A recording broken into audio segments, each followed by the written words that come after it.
Hello friends, ഇന്നൊരു സാധാരണ ചോറും കറിയാണ്. നമുക്ക് രാവിലെ ഉണ്ടാക്കിയിട്ട് ഓഫീസിലേക്കൊക്കെ എടുക്കാൻ പറ്റുന്ന തരത്തിൽ ഒരു ചെറിയൊരു പൊതിച്ചോറ് തന്നെയാണ് ഉണ്ടാക്കിയിട്ടുള്ളത്.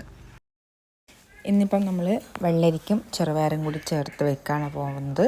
അപ്പോൾ അതിനുവേണ്ടി വെള്ളരിക്കയുടെ തോലൊക്കെ ആദ്യം കളഞ്ഞ്, അതുപോലെ നമ്മളതിനുള്ളിലത്തെ കുരു, നമ്മളിവിടെ വട്ടി എന്നാണ് പറയുക, വെള്ളരിക്കയുടെ ആ കുരുവും കൂടിയൊക്കെ കളഞ്ഞ് വൃത്തിയാക്കിയിട്ട് കഴുകിയെടുക്കണം.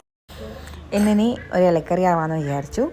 നമ്മുടെ പുറത്തന്നെയില്ലേ ചേനയുടെ ഇല, അതിൻ്റെ തണ്ട് ഭാഗത്ത് അവസാനത്തെ ഭാഗം നന്നായിട്ട് മുറിച്ചെടുത്തിട്ടുണ്ട്.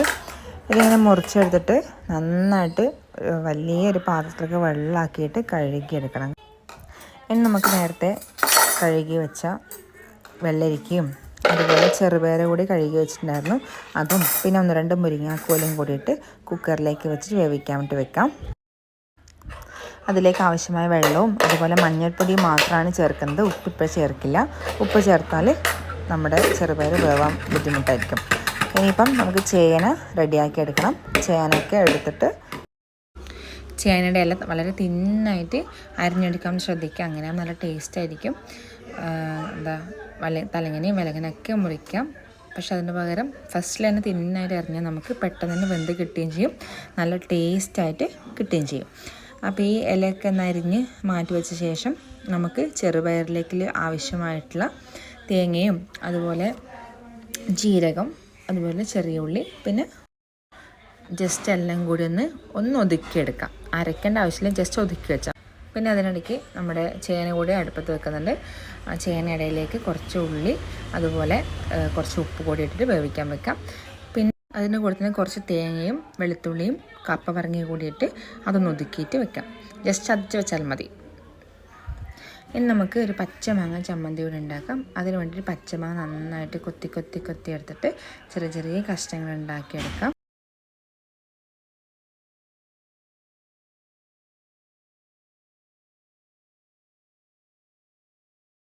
ഈ മാങ്ങ അരിഞ്ഞ സമയം കൊണ്ട് നമ്മുടെ ചേന വെന്തിട്ടുണ്ടാവും. അപ്പോൾ ഈ തേങ്ങയും ഈ വെളുത്തുള്ളിയും കപ്പ പറങ്കിയൊക്കെയുള്ള ചതച്ച സാധനം ഒക്കെ ഈ ചേനയിലേക്ക് ചേർത്ത് നന്നായിട്ട് വഴറ്റി വെക്കാം. ഇനി നമുക്ക് വേണ്ടത് ചമ്മന്തിക്ക് വേണ്ട സാധനങ്ങളാണ് എടുത്ത് വെക്കുന്നത്. തേങ്ങ ഇട്ടിട്ട് കുറേ പച്ചമാങ്ങ ഇട്ടിട്ട് നല്ലോണം പച്ചമാങ്ങയുടെ പുളിയിലെ പച്ചമാങ്ങ നല്ല ടേസ്റ്റ് ഉണ്ടാവും. അപ്പോൾ അതിന് ശേഷം നമ്മുടെ കാന്താരി മുളകും ഉള്ളിയും ഒക്കെ ചേർത്തിട്ട് വെള്ളം കൂട്ടാതെ തന്നെ ഇത് അരച്ചെടുക്കണം. ഉപ്പ് കൂടി ചേർക്കാൻ വേണ്ടി മറക്കരുത്. ചമ്മന്തി നന്നായിട്ട് അരച്ചെടുക്കാൻ വേണ്ടി ശ്രദ്ധിക്കാം. നല്ല അടിപൊളി ടേസ്റ്റുള്ള പച്ചമാങ്ങ ചമ്മന്തി റെഡി ആയിട്ടുണ്ട്. ഇനി നമുക്ക് കറികളിലേക്ക് വറവ് ഉണ്ടാക്കിയെടുക്കണം. ഇത് നമ്മുടെ ചേനയിലേക്ക് വേണ്ടുന്ന വറവാണ്. ഇതിലേക്ക് കടുക് പൊട്ടിച്ച് പറങ്കിയൊക്കെ ഇട്ടിട്ട് അതിലേക്ക് നമ്മുടെ അരി കൂടി ചേർത്ത് നന്നായിട്ട് ഇളക്കിയതാണ്. അത് നമ്മുടെ ചേന വറവിലേക്ക് ഇടാം. ഇനി നമുക്ക് വേണ്ടത് നമ്മുടെ ചെറുപയർ കറിയിൽ കുറച്ച് പണി ബാക്കിയുണ്ട്. അതുകൂടി ചെയ്ത് കഴിഞ്ഞാൽ നമ്മുടെ ഉച്ചയ്ക്ക് കൊണ്ടുപോകാനുള്ള ലഞ്ച് റെഡിയായി. നമ്മുടെ വെന്ത ചെറുപയറിലേക്കും വെള്ളരിക്കയിലേക്കൊക്കെ നമ്മൾ കുറച്ചുകൂടി പറങ്കിപ്പൊടി, അതായത് മുളക് പൊടി ചേർക്കുക. പിന്നീട് അതിലേക്ക് തേങ്ങ, നമ്മുടെ അരച്ച് വെച്ച അല്ലെങ്കിൽ ഒതുക്കി വെച്ച തേങ്ങയും ചേർത്ത് ആവശ്യത്തിന് വെള്ളം കൂടി ചേർത്ത് ഉപ്പൊക്കെ ഉണ്ടോ എന്നൊന്നും കൂടി ചെക്ക് ചെയ്ത ശേഷം നന്നായിട്ട് ഇളക്കി ജസ്റ്റ് ഒന്ന് യോജിക്കാൻ വേണ്ടി ജസ്റ്റ് ഒന്ന് തിളയ്ക്കാൻ വേണ്ടി വിടുക.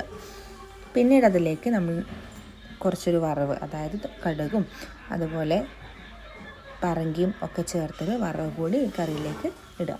നമ്മുടെ സാധനം റെഡിയായി. ഇനി നമുക്കൊരു ചെറിയൊരു പൊതിച്ചോറ് കെട്ടാം.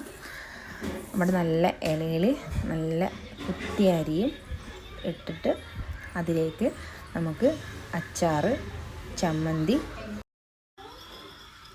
പിന്നെ നമ്മുടെ സ്പെഷ്യലായിട്ടുള്ള ചേനയില വറവ്, നമ്മുടെ ചെറുപയറും വെള്ളരിക്കും മുരിങ്ങാക്കോലും ഒക്കെ കൂട്ടിയ കറി, പിന്നൊരു നോൺ വെജ് ചിക്കനോ മീനോ എന്തെങ്കിലും, പിന്നെ നമ്മുടെ പഴുത്ത മാങ്ങ കൂടി ചേർത്തിട്ട് നന്നായിട്ടൊന്ന് പൊതിഞ്ഞെടുത്താൽ നമ്മുടെ ഇന്നത്തെ പൊതിച്ചോറ് റെഡിയായി.